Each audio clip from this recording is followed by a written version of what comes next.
கணபதி என்றிட கலங்கும் வல்வினை, கணபதி என்றிட காலனும் கைத்தொழும், கணபதி என்றிட கர்மம் ஆதலால், கணபதி என்றிட கவலை தீருமே. இந்த நாள் இனிய நாள். இன்று 3/9/2024. இன்றைய ஆதிக்க கிரகம் செவ்வாய். வழிபட வேண்டிய தெய்வம் முருகன். குரோதி வருடம் ஆவணி மாதம் 18ஆம் தேதி செவ்வாய்க்கிழமை. அமாவாசை காலை 7:59 வரை, பின் வளர்பிறை பிரதமை. மக நட்சத்திரம் அதிகாலை 1:50 வரை, பின் பூர நட்சத்திரம்.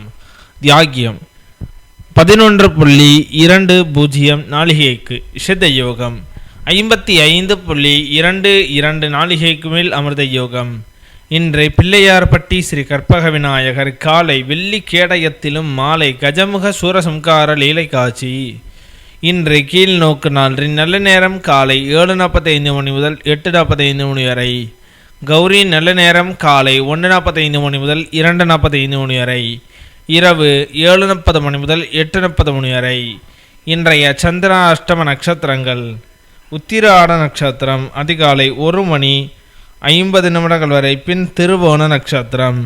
திதி பிரதமை. இன்றைய சூரிய உதயம் காலை 6:04. இன்றைய லக்னம் சிம்ம லக்னம். இருப்பு 2 நாளிகை 22 வினா நாளிகை. இன்றைய ராகு காலம் 3 மணி முதல் 4:30 வரை. யமகண்டம் 9 மணி முதல் 10:30 வரை. சூலம் வடக்கு. பரிகாரம் பால். இன்றைய பாட்டி வைத்தியம். நார்த்தங்காய் செடி இலைகளை கசாயம் செய்து குடிக்க காய்ச்சல் சரியாகும். இன்றைய ராசி பலன்கள். மேசம் பொறுமை, ரிஷபம் ஆக்கம், மிதுனம் பாசம், கடகம் உயர்வு, சிம்மம் விவேகம், கன்னி அனுகூலம், துலாம் தோல்வி, விருட்சகம் ஆதரவு, தனுசு சிரமம், மகரம் அசதி, கும்பம் மேன்மை, மீனம் மகிழ்ச்சி.